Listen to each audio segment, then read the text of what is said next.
Those dos. I'm coming. Hello, everyone, and welcome to the Win List. Hi. My name's Chris. I think I met most everyone in the room. I am the mother of the groom. Yeah!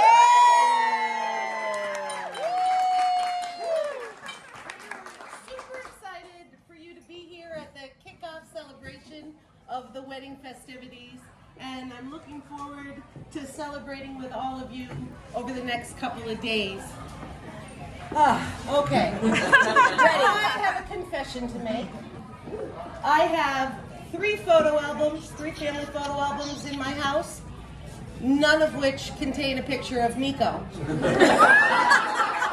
are hidden in a closet next to several boxes of photo albums, scattered photo albums, that thankfully do have lots of pictures of Nico.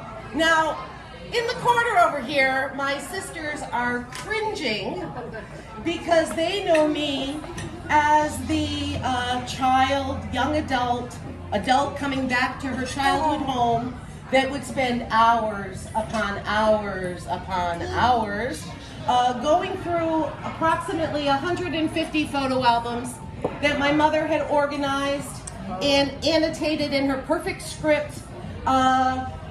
The thoughts that she had, the date, the event, the people.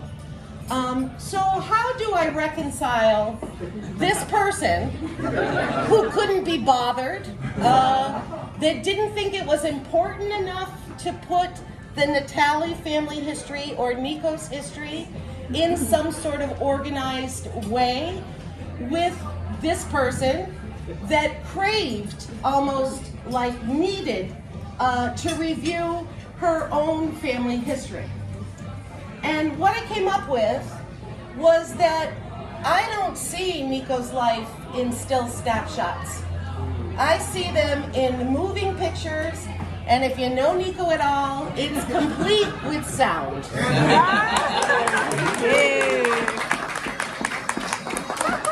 I see a 2-year-old Nico, groggy from anesthesia, in a crib in Children's Hospital, looking up at me with those sad eyes saying, I want to go to Shashas. I see the 4-year-old in the lime green learn to swim vest, hidden balls pitched by his Ajin at Lake Dunmore. I see the 9-year-old Nico dressed in his Butler Bulldog garb, leaving the kitchen with his father on his way to his first junior bulldog practice. I see a 13-year-old Nico with these boys playing one of countless games of wiffle ball in Patio Park. I see an 18-year-old Nico disembarking a plane along with 45 other people representing 9 families. Cancun. Because we thought that the best thing to celebrate these boys' graduation from high school was to take them on a trip to Mexico. I see a 29-year-old Nico jumping out of his kitchen chair, running out of the house, running back into the house, more elated than his own sister at his nephew's gender reveal. And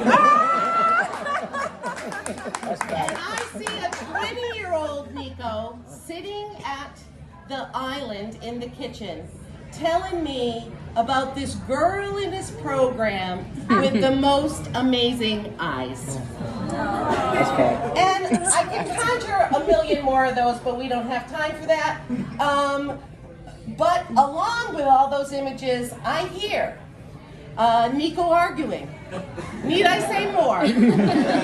He could argue about anything, with anyone, at any time, any place. I hear, let's go! Let's go! I hear Nico complaining, typically about team selection, more specifically about Bayville Olympic selection. He always had, they were stacked against him. It was so unfair. Too many girls. Very good. blah, blah, blah, blah, blah, blah. Yet, he has won 4 out of the last 5 years. I hear Nico, boys. I hear Nico cursing profusely in front of a television set playing a Raider game. Oh, you could curse about anything, but too many flags on the field and the wrong players. Again, oh my God, that guy shouldn't even be on the field. And the call was just horrific. What are they, blind? But I also hear him laughing. You know, I don't need an annotated photo album because I had a front row seat to it all. And it was a magnificent seat, the best seat in the house. And I wouldn't have traded it for the world. The highs, the lows, the ups, the downs, it just was a fabulous place to be. And along the way, many people in this room shared that front row with me. And they cheered his accomplishments. They picked him up and dusted him off. When he had tripped and fallen, they guided, they encouraged. They were the light or several lights, ensuring that he would not lose his way or make a wrong turn. And I'm so very fortunate that you were all able to do that. For the last, I don't know, is it 8, is it 9, is it 10 years? Call it 10. Call it an even 10 10. years. I've also been really fortunate enough to share that seat with the girl from his program with the most amazing eyes. And tomorrow, I get to relinquish that seat to her. And I'm oh so excited to do so. Mind you, I'm not exiting the ballpark. I will be on the bleacher seats, you know, cheering them on. I might miss a couple of plays at the restroom or concession stand. I might, you know, squirm into that front row for some highlights. But I'm here for the duration. So, in closing, I want to just talk to Abby. All right. So, I don't know if she thinks it's a stretch, and I don't know whether she's going to believe me, but we have a lot more in common than she thinks we do. I never was as beautiful or as thin, but I too fell in love with a Natalie. I too left my New England home to go to college and never returned. I too lived under my mother-in-law's roof, both as a student and as a working professional. I too was a transplant that had to navigate this crazy landscape without the benefit of and luxury of hometown friends. I too decided after my graduate work that I was going to stay in New Jersey, that I was going to get a job and get an apartment without the promise yet at the time from the man that I did it for.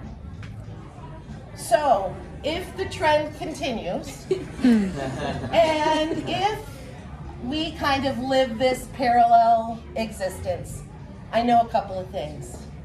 I can guarantee you're going to have a wonderful partnership. I can guarantee you're going to have a beautiful marriage.